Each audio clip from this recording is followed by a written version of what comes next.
Speeding toward hour two, and we are presented by Michael Scott Insurance. Give them a call today at 810-985-3211. That's 810-985-3211. Thank you to Brett Wiseman. He'll be back tomorrow. And I got to get to this. Oh, and by the way, upgrades are coming to StreamYard, so we'll be able to stream the whole show, not just in parts, and also got a few more surprises to add to it. Now, Kendrick Perkins, once again, how can I ask this? How can I say this succinctly? Okay, let's see. You tripping?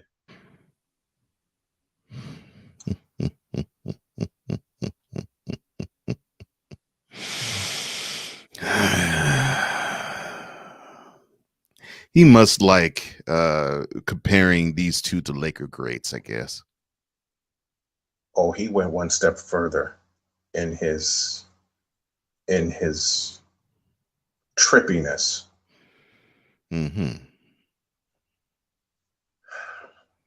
Because instead of Kobe and Shaq, which is his first comparison, he has now compared Harden and Embiid to Magic Johnson and Kareem Abdul-Jabbar. And I already know William Morgan, who's going to join us second half of the show. I mean, what? All right. What? The Kobe Shaq thing. That's bad enough. That was a non-starter and a disqualifier because Harden is playing the point guard position. Kobe never did. So so right there, that comparison is a disqualifier. Mm-hmm. When I heard that fool say, I was wrong when I said that I was going to compare Harden and Embiid to Shaq and Kobe. But you know what he remind me of? They remind me of Magic and Kareem. Carry on. I'm like, come on, man, really? All right, so you come from my neck of the woods, and that that cute country boy accent and laid back Clifton Ozen High School, if I remember correctly. Mm-hmm. You come with this country boy accent and laid back attitude. You almost insult where I come from with all of these analytical things that you say. This doesn't make sense. Some analytical bullshit is what it is. You're comparing Harden to the greatest point guard in the history of the NBA, and which disqualifies him, Kendrick, from even making that comparison. I mean, and you're comparing Embiid to Kareem. Now that's a closer comparison, but that's still a disqualifier too, because we're talking about, in my opinion, the greatest career that's ever existed in the NBA, and the guy who is the author of the most indefensible shot that's ever been created, the sky hook. And Embiid has just now gotten to the point where he's an unstoppable force. He just got to that point, and a lot of that. What have I said about Embiid? When I said he would ever figure it out, and you've seen these attacks on me on social media, people would bring stats to me. That wasn't what I was talking about. Yeah, because they were enamored with the points, like you said, but you weren't looking at that, and I wasn't either. You're looking at the fact that dude was actually enamored wanting to take 3 and 4 3-point shots a game. I'm like, that's not your game, dude. The whole post you can rule, especially in this game. And it's wide open. You rule it and you be the best player in the game. And I'll be doggone. He rules it and he's being considered the front runner of MVP. And now that James Harden stepped on the floor, Embiid actually said, I can't believe he said this. He said, it frees me up from having the ball in the post all the time. You fool. He drank the Kool-Aid. I'm sorry, but Joel Embiid. No. See. And I'm angry. Joel, you're supposed to salivate when you have the ball in the post all the time. You know why that's the case? It is that case because there isn't a human being on this planet who, when you have the ball, that could stop you. Now, you might have a few that can slow you down, but there Mm-hmm. isn't a human being alive that could stop you. And I wish that Shaquille O'Neal heard that, and I wish he heard that so he could pay a call to the big fella and say to him, "No, man, listen. You want to have the ball in your hands because you want to abuse all of those defenders who I know all of them are smaller than you are, and you can just Yes. simply beat them up because that actually weighs into a defense too. You lean into somebody and you demoralize them with the fact that they can't stop you. That's going to make everything open up for everybody else too. Mm-hmm. the, the game is simple. He drank the Kool-Aid, and But I'm the pissed players off. today want to make it more complicated, and I don't Mm-hmm. understand it. I really don't. He drank the Kool-Aid, and I'm pissed off. I'm Now, pissed off. now I get if For now I'm pissed off for Embiid because I dadgummit. I wish he would have said it frees me up in terms of doubles coming because Mm-hmm. now I can work one on one more. That is what I was hoping he was going to say, but no, he said it frees him up from having the ball in the post all the time. Yep. You heard the same words I did. Mm-hmm. You heard the same words I did. And when I heard that, I went, what? Why the hell would you not want the ball in the post where no one can stop you? That's exactly what I would want if I were a big man like that. 7 foot, almost 300 pounds. I would want the ball in the post. I'd be When begging for it every single time we're down on the floor. when Phil Jackson coached Shaquille O'Neal, Jackson literally said in the 2002 Western Conference Finals, we're going to ride Shaquille O'Neal until he goes to sleep. And I love it. Shaquille welcomed it. I love it. Yes, I love that. And Yes. Shaquille welcomed it. Mm-hmm. Right until he falls asleep.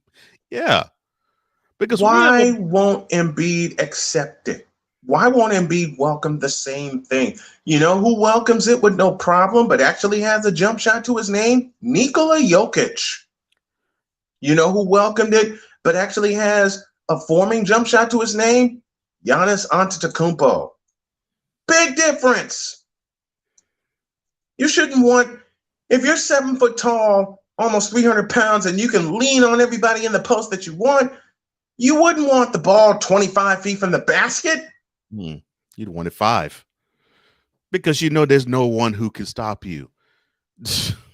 As I said, One spin to the yes. baseline or to the middle of the floor. Mm-hmm. You're either getting a bucket or you're getting fouled or you're getting both.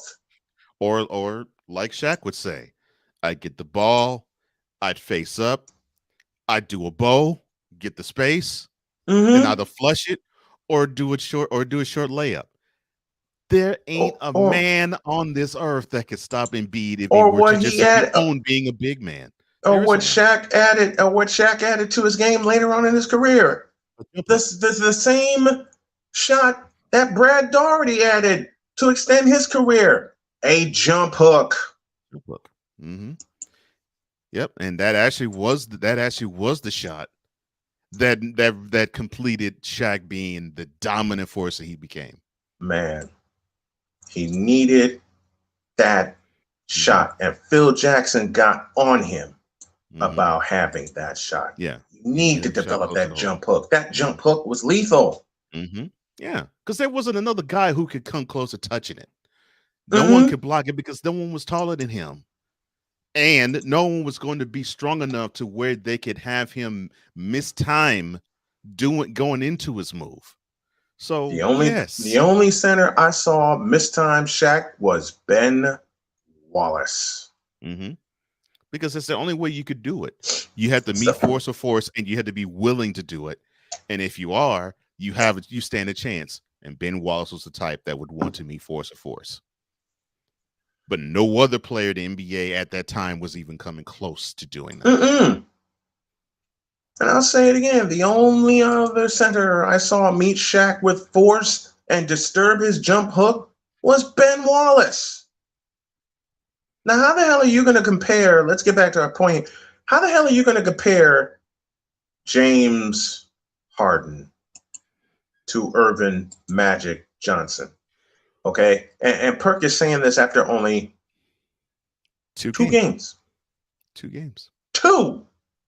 Well, to be fair, he gave the comparison of Embiid and Harden to Shaq and Kobe with them playing 0 games. So what does that tell you? That Perk doesn't know what the hell he's talking about. That's what it tells me. Well, I didn't have to say it. That Perk doesn't know what the hell he's talking about. You want me to say it again? I'll say it again for all of you that think the same thing. Perk doesn't know what the hell he's talking about. And this is a guy who played center on one of the best teams in the Boston Celtics in 2008 that won a championship with 66 regular season wins. That part, as Jada Pinkett Smith would say. I get. Okay, so I from face value and just looking at it from if I did not understand the sport as well as I do. All right, so you have Magic who in the open floor can get anybody open and was willing to dish a dime to anybody who was around there with them. So I get it. In transition, he was the best. Yes. In the game. Number 2 was like far behind him in transition. And as he got older, of course, he got stronger even in the half court. And Magic Johnson developed a consistent thing that James Harden hasn't yet. A jump shot. And that is what made him. That is when he started winning MVPs, when he developed that jump shot. He had a jump shot. So I don't care what anybody says. James Harden doesn't have a consistent jump shot. So you're comparing this guy who he is built on this game all throughout the 80s. And he was a big time player in the regular season, but he was one of the most elite players when it came to the postseason. I can only think of him having 2 off series, not playoffs. I can only think of having 2 off series. That would be 84-91. Yeah. 84-91. Yeah, 84 finals, 91 finals. I can't think of him having an off series any other stretch of his playoff career. Nope. I can't. 84-91. In 84, he turned the ball over 5 crucial times in game number 7.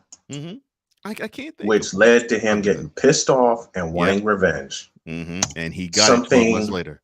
Yeah, he did. In the same place where the horrors. In the same place. in the same place where he called a house of horrors, the Boston Garden. Yeah. On a Sunday afternoon in 1985 was the most glorious day of his career. It was a beautiful thing. So he gives the assist to the guy who eventually won the MVP in the finals that year, in Kareem. And what is Kareem? And what shot did Kareem hit to seal the game? Skyhook. And it was probably the prettiest one. A rolling skyhook. It probably was the prettiest one I ever saw him execute. That one. Because Magic got it to him and that was a break, wasn't it? Yeah. That was a break. I think so. He got it to him and he rolled that bad boy in to make the score 109-98. And you saw Kareem throw his arms in the air while sprinting down the court. 38 years old. Yes. And he was looking like he was 18. He was that excited. I loved it. I was jumping up and down so excited. My whole family was. Because we wanted to see, and this is when the NBA was really fun. We wanted to see the Lakers beat the Boston Celtics in the Boston Garden. Yeah. Because the Boston Garden was a house of horrors for everybody. And thank you to Brent Musburger for setting that up beautifully in describing that. In game 1, Kareem looked like the oldest player in the league. Since then, he's been, quote, gulping at the fountain of youth. He set Kareem's narrative up beautifully, and he also set up the Lakers Celtics narrative beautifully too. Because I think he said the Lakers. He said they say the Lakers and Celtics are a rivalry, but it really has been a rivalry. Like 7 times they've met in the playoffs, and 7 times the Celtics have won. Will this year be the year that the Lakers actually break through? And it was. So I also remember him saying something to the tune of the Lakers have waited a year for redemption, and now they're on the brink. Mm-hmm. And now they're on the brink. Yeah, he set that narrative up beautifully. So you're talking about two of the greatest. Of course, we're talking about CBS and the way they covered the World Championship Series. Yeah, the best coverage. And look, and this is me coming at it by saying I liked how NBC did it. Mm-hmm. I even liked how ABC did it before CBS took over it. And yes, ABC did have the NBA before. Chris Schenkel. Mm-hmm. Anybody remember him? Chris Schenkel. Yeah. So I mean, I liked how the NBA was covered by ABC before CBS took over, and NBC after they took it over CBS. But how CBS did it, chef's kiss. That is how you're supposed to do it. And remember, until 1982, it was pre-recorded. Yes. Until 1982, the NBA World Championship in 1982 was pre-recorded. The finals were pre-recorded. Not just the playoffs, the finals. Mm-hmm. All the playoff games were pre-recorded. So, and then the Boston Strangler happened in 1982. Well, CBS made the decision in full to go live in 82. A good choice for the 81-82 season. Mm-hmm. And then something magical happened on a Sunday afternoon in Boston Garden in May of 1982. May 31st, I believe the date was. I think that's it. May 31st, 1982. 120-107 Philadelphia. I want to say it was May 31st, 1982. If I'm off target, please tell me. But I know that final score was 120-107. I know that final score was 120-107 because Andrew Toney had 31 points. All right. Well, that game was actually played on May 22nd. May 22nd. Okay. Yeah. I was off. I'm sorry. And the final score was 120-106. 106. Okay. Mm-hmm. All right. But yes, I drank too much coffee this morning. I was a little off. but Andrew Toney went off in that game. 31? 31? He had in that game, I think. 31? Let me I want to say 31. But I know he went nuts in that game. Nobody could stop him. Not Gerald Henderson, not Larry Bird. No one could stop him. I want to say he had 31. Let's see. Here we go. All right. 1, 2, 3, 4, 5, 6, 7. Okay. 34. 34. Okay. Mm-hmm. I'm all off today. Oh, well. See, I had coffee and I also had breakfast. Nothing wrong with that either. My mother-in-law whipped up some eggs and some bacon and some biscuits, and y'all saw me on the video eating the remnants of one thereof because I was still hungry. But that's all right though. That's how you start the day. Plus, it gives me a lesson to stay hydrated. All right, We're coming up on a break, but do me a favor. Check out the shop on snowmaninthemorning.com. Then go to snowmaninthemorning.com/shop and check out all your favorite things, and some new items will drop Friday. So be ready for a discount. When we come back, the USFL is back. Or is it? Oh, man. Yeah. Back and forth.